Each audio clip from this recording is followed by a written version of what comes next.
வணக்கம் மக்களே, welcome to Narmi tax. இன்று நாம் காண இருப்பது நமது சிந்தனைகள் எவ்விதம் இருக்க வேண்டும் என்பதை பற்றித்தான் பார்க்க போகின்றோம்.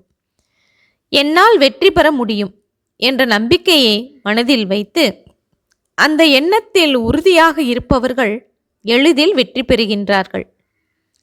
சூழல்களுக்காகவும் வாய்ப்புகளுக்காகவும் நான் எப்போதும் காத்திருக்க மாட்டேன்.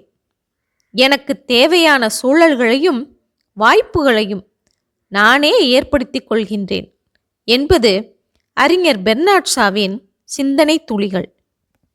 அதை நினைவில் நிறுத்தி வெற்றி பெறுவதற்கான வாய்ப்புகளை நாமே உருவாக்கிக் கொள்வது நல்லது.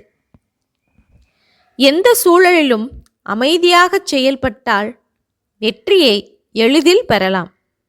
வெற்றி பெற விரும்புபவர்கள் தங்கள் மனதை ஒருமுகப்படுத்தவும் பழகிக்கொள்ள வேண்டும். ஒருமுகப்படுத்தப்படாத ஒளிக்கதிர்கள் எரிவதற்கு பயன்படுத்தப்படுவதில்லை. எனவே உங்கள் எண்ணங்களை ஒருமுகப்படுத்தி வெற்றி காணுங்கள் என்பது அலெக்சாண்டர் கிரஹாம் பெல் வழங்கும் ஓர் உன்னத அறிவுரையாகும். வெற்றி என்பது நமது மனதிலும் எண்ணத்திலும் தான் இருக்கின்றது.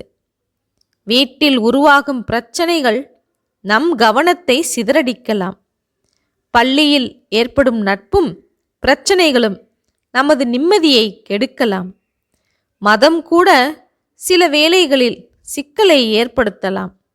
சமூகம் மற்றும் அரசியல் சூழல்களாலும் நமது சந்தோஷங்களுக்கு இடையூறுகள் வந்து சேரலாம்.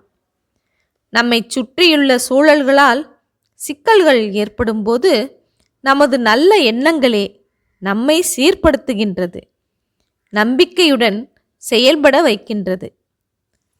மனம் போன போக்கெல்லாம் போக வேண்டாம் என்கிற முன்னோர் மொழி ஒருமுகப்பட்ட சிந்தனையின் அவசியத்தை நமக்கு சுட்டிக்காட்டுகின்றது.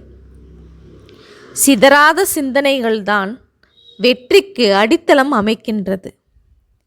எனவே சீரான வெற்றி சிந்தனைகள் ஒருவரை வெற்றியை நோக்கி அழைத்துச் செல்வது நிச்சயம்.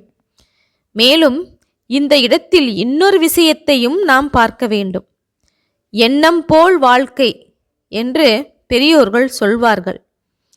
வெற்றியாளராக வேண்டும் என விரும்புபவர்கள் எல்லா நேரங்களிலும் வெற்றி பெறுவதற்கான சிந்தனையோடு இருக்க வேண்டும். வெற்றி பெறுவதற்கான வாய்ப்புகள் எந்த நேரத்தில் நம்மை வந்தடையும் என்பது நமக்கே தெரியாமல் இருக்கலாம். ஆனால் வெற்றி சிந்தனைகளோடு இருக்கும் ஒருவருக்கு இந்த வெற்றி வாய்ப்புகள் விரைவில் நெருங்கி வரும். எனவே எண்ணம் போல் வாழ்க்கை என்கிற அந்த சிந்தனையின் வெளிப்பாடு எது நமக்கு வேண்டுமோ அதையே ஒருமுகப்பட்ட சிந்தனையோடு சிந்தித்தால் நிச்சயம் நமக்கு அது கைகூடி வரும். ஓகே மக்களே, இதுவரை எனது நர்மி டாக்ஸ் சேனலை சப்ஸ்கிரைப் செய்யாதவர்கள் சப்ஸ்கிரைப் செய்து கொள்ளுங்கள். ஷேர் செய்யுங்கள், மறக்காமல் லைக் செய்யுங்கள். நன்றி, வணக்கம்.